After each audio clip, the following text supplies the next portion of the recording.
안녕하세요. 지난 시간에는 신약 성령론이 오순절에서 갑자기 시작된 것이 아니라 이미 유대교 안에서 오래 준비되어 왔다는 이야기를 나눴습니다. 오늘은 그 흐름을 이어서 공관복음서가 예수와 성령의 관계를 어떻게 그리고 있는지, 특히 누가복음을 중심으로 차근차근 살펴보려고 합니다. 오늘 내용은 단순한 성경 해설이 아닙니다.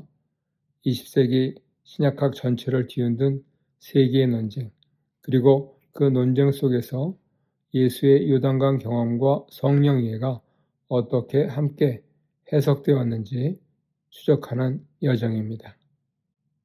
1. 출발점. 예수의 요단강 경험을 둘러싼 세 가지 논쟁. 예수가 요단강에서 세례를 받을 때 성령을 받았다는 이야기는 단순한 정기적 사건이 아니라 20세기 신약 성서학에서 가장 뜨거운 논쟁의 중심에 있었습니다. 이 논쟁은 크게 세 갈래로 나뉘죠. 첫째, 예수의 종교와 바울의 종교는 다른가? 헤르만 군켈 이후 많은 사람들은 이렇게 질문했습니다. 예수는 하나님 나라를 말했는데 바울은 예수를 말하지 않았는가? 즉, 예수는 성부와 하나님 나라의 종교를 말했는데 바울은 성자 중심의 종교를 말했다는 것이죠. 이 둘이 서로 다른 방향이 아니냐는 문제 제기였습니다. 둘째, 예수의 성령 체험은 견신례의 모델인가? 20세기 중반 예수가 요단강에서 성령을 받은 사건을 오늘날 교회의 견신례 혹은 후속 성령 체험의 모델로 볼 수 있는가 하는 논쟁이 있었습니다. 셋째, 오순절주의 논쟁. 두 번째 은혜인가? 고전적 오순절주의는 예수의 요단강 경험을 권능 부여의 제2의 은혜, 즉 회심 이후에 오는 성령 세례의 패턴으로 보았습니다. 이에 대해 전통적 개신교는 강하게 반발했죠. 2. 제임스 던의 통합적 해석.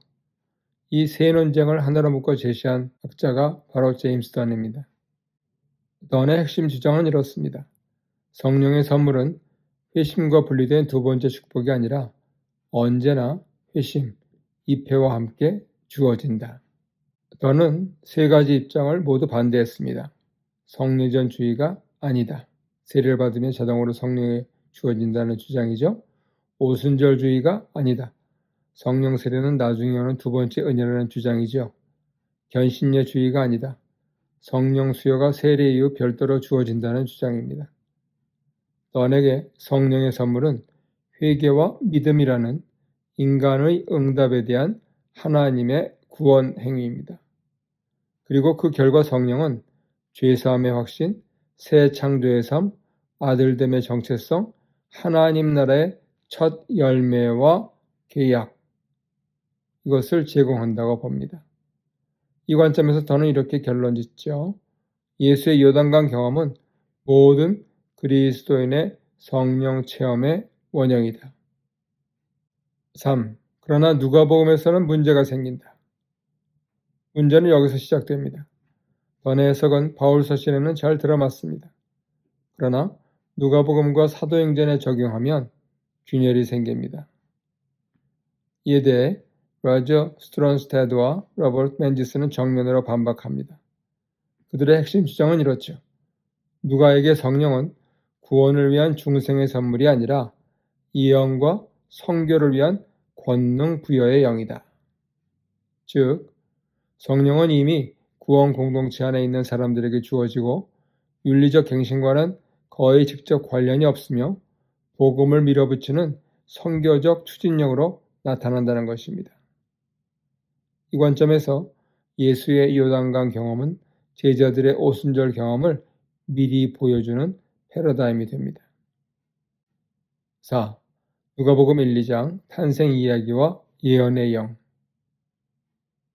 누가복음은 다른 복음서와 달리 예수의 탄생과 유년기에 성령의 활동을 집중적으로 배치합니다.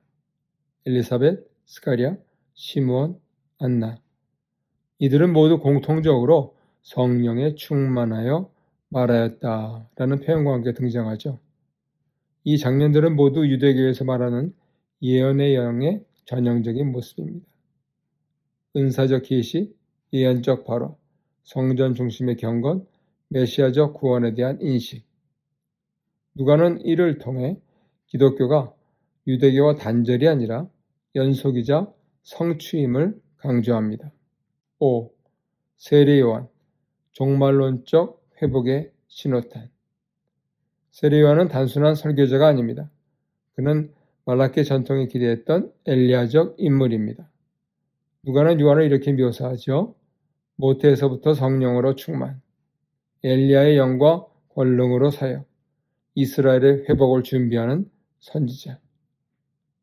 그러나 누가는 요한과 예수를 분명히 구별합니다.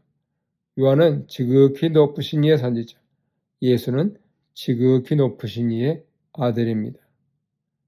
여기서 이미 예수에게 임한 성령은 요한의 성령 체험을 능가하는 질적 차이를 지닙니다. 6. 성령에 의한 예수의 수태, 새 창조의 시작. 누가복음 1장 35절은 매우 결정적입니다. 예수의 수태는 단순한 기적이 아니라 성령의 창조 행위, 이스라엘 회복의 출발점으로 묘사됩니다. 여기에는 세 가지 중요한 의미가 있습니다. 첫째, 다윗적 메시아 성취. 둘째, 출애굽의 구름과 같은 하나님의 임재. 셋째, 윤리적 거룩함과 지혜의 근원. 이 지점에서 분명한 것은 예수는 성령을 나중에 받은 존재가 아니라 존재 자체가 성령에 기인한 분이다 라는 것이죠. 7. 요단강 세례, 권능 부여의 전환점. 요단강 사건은 성령을 받았는가 안 받았는가의 문제가 아닙니다. 복음서들은 이 사건을 환상체험처럼 묘사하죠. 하늘이 열리고 성령이 내려오고 하늘의 음성이 들립니다. 이 환상은 예수님께 다윗적 메시아, 이사야의 종, 복음을 선포하는 전령이라는 사명을 확정합니다. 그리고 즉시 예수는 성령에 의해 광야로 인도됩니다. 8. 광야와 사탄, 성령 받은 메시아의 첫 싸움. 누가복음은 특히 강조합니다. 예수는 성령으로 충만하여 성령에 이끌려 성령의 능력으로 돌아왔다. 광야 시험은 단순한 도덕 시험이 아니라 새 출애굽의 전투입니다. 옛 이스라엘은 실패했지만 새 이스라엘의 대표인 예수는 승리합니다. 이 승리가 이후에 귀신 축출, 치유, 하나님 나라 선포의 토대가 되지요. 9. 예수의 사역, 성령과 귀신 축출. 예수는 귀신을 쫓아내며 이렇게 말합니다. 내가 하나님의 성령으로 귀신을 쫓아내는 것이면 하나님의 나라가 이미 너희에게 임하였다. 여기서 귀신 축출은 단순한 기적이 아니라 통치의 전환, 사탄의 권세 붕괴입니다. 이 맥락에서 성령 해방치가 등장하죠.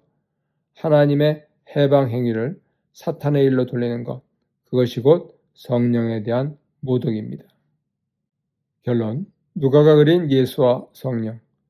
누가복음에서 성령은 분명히 구원을 위한 중생의 근거라기보다 메시아적 사명을 위한 예언의 영, 그러나 동시에 치유와 정화, 윤리적 의로움까지 포괄합니다. 예수는 성령을 받은 한 인간이 아니라 성령 받은 메시아, 독특한 사명을 위해 독특하게 성령을 받은 분입니다. 그래서 누가는 예수를 모든 그리스도인의 단순한 모델로 제시하지 않습니다. 그분은 성령의 메시아, 그리고 그분을 통해 성령이 교회로 흘러가게 됩니다.